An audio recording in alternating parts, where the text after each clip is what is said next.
Attention, cette émission est laissée à la discrétion de l'auditeur. Les propos et les opinions peuvent choquer. Oreilles sensibles s'abstenir.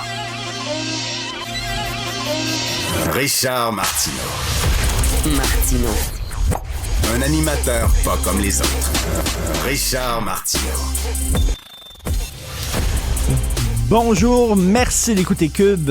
Je ne vais pas m'auto-citer, mais il y a quelques jours, dans ma chronique du Journal de Montréal, je disais qu'une des différences fondamentales, il y en a beaucoup, mais une des différences fondamentales entre la gauche et la droite, c'est leur vision de la nature humaine. Okay? La gauche, les gens de gauche ont souvent une vision un peu naïve, idéaliste, gnangnan de la nature humaine, alors que la droite se dit non, il y a beaucoup de gens qui sont mal intentionnés, puis il faut être prudent. Par exemple, la police, il y a une certaine gauche qui va dire « Defund the police », on n'a pas besoin de police, voyons donc, les gens sont capables de se conduire comme il faut, on a un bon sens moral et tout ça.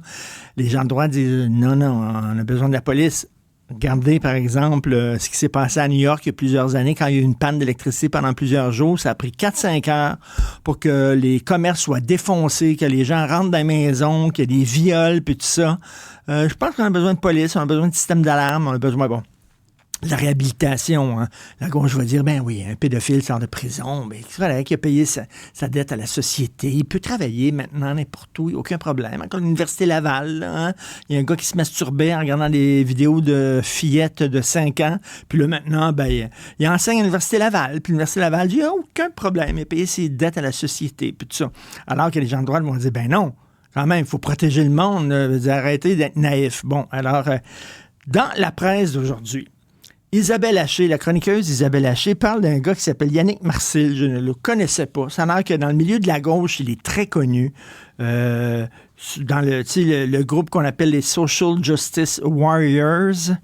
Il est très connu, un gars de gauche, un économiste qui fait la leçon à tout le monde et tout ça, et qui est finalement un escroc et un bandit. Alors, ce gars-là, ce qu'il faisait, il envoyait plein de courriels à des gens qui connaissaient beaucoup, des gens qui connaissaient très peu, des connaissances comme ça, en disant « Ah, je suis dans la merde, ça n'a pas de bon sens, peux-tu me passer 1500$ s'il vous plaît? » Et il remboursait jamais. Alors là, il y a une femme qui est professeure au primaire, elle n'a pas beaucoup d'argent, elle l'a rencontré 2-3 fois, Yannick Marcil, elle reçoit son courriel, peux-tu me passer 1500$? Puis elle met ça sur sa marge hypothécaire. Après une marge hypothécaire pour passer 1500$ à un gars qu'elle ne connaît pas beaucoup, mais elle dit, il est gauche. Il a le cœur sur la main, il est solidaire, il a le cœur en bonne place. C'est un gars de gauche. Les gens de gauche sont tous gentils. Évidemment, il n'a pas remboursé. Puis là, elle a dû annuler les vacances qu'elle devait avoir avec son fils parce qu'elle a donné 1500$ à un inconnu sous prétexte qu'il faisait partie de la bonne gang. Alors, ça, et on lit le texte de Haché, tout le long, on dit, mais vous êtes bien naïf, coudon. 1500$. Ouais, mais c'est un gars de gauche. C'est correct. Il n'y a pas de bandits, il n'y a pas d'arnaquage chez les gens de gauche. Ils sont toutes des bonnes personnes là-dedans. Incroyable, la naïveté de certains gauchistes. De l'autre côté, la droite coucou est très coucou. Alors, je suis allé souper avec une gang de chums hier et il y a un de mes amis, il dit, il faut que tu regardes ça sur X. Tucker Carlson. Qui est un journaliste tellement pété qu'il s'est fait sacrer dehors par Fox News, OK? Fox News le trouvait trop pété, ça vous dit à quel point... Alors, lui, maintenant, il a son talk show sur X et il a reçu un historien, cling, avec de gros guillemets, un gars qui se dit historien, et le gars a commencé à parler de la Deuxième Guerre. Saint-Cybole. C'est assez défrisant. Pour ceux qui connaissent l'anglais, qui comprennent l'anglais, je vais vous faire écouter un extrait, Jean-Philippe. Asking this, but how would you assess Winston Churchill?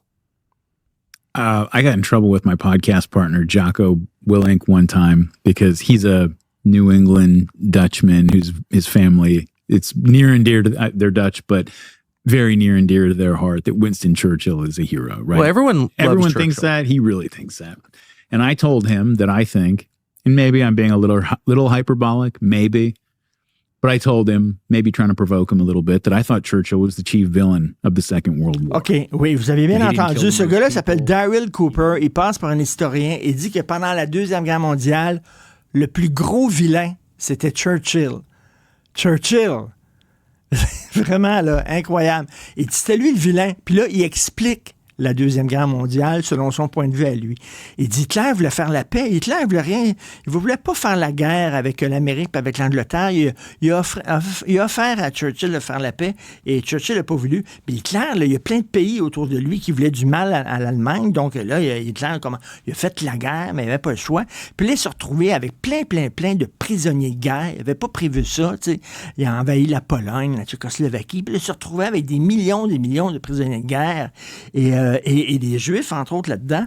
Puis là, il ne savait pas quoi faire. Fait qu'il dit, les pauvres soldats allemands, les pauvres soldats nazis ont eu une idée, puis ont envoyé une lettre à leur état-major en disant, écoutez, on ne peut pas les nourrir, ces gens-là. On n'a pas les moyens pour nourrir ces millions de prisonniers qu'on a fait dans des guerres défensives. Alors, il me semble que plutôt que les voir dépérir, mourir de faim, mourir de froid, on devrait faire preuve un peu d'humanité puis les abattre.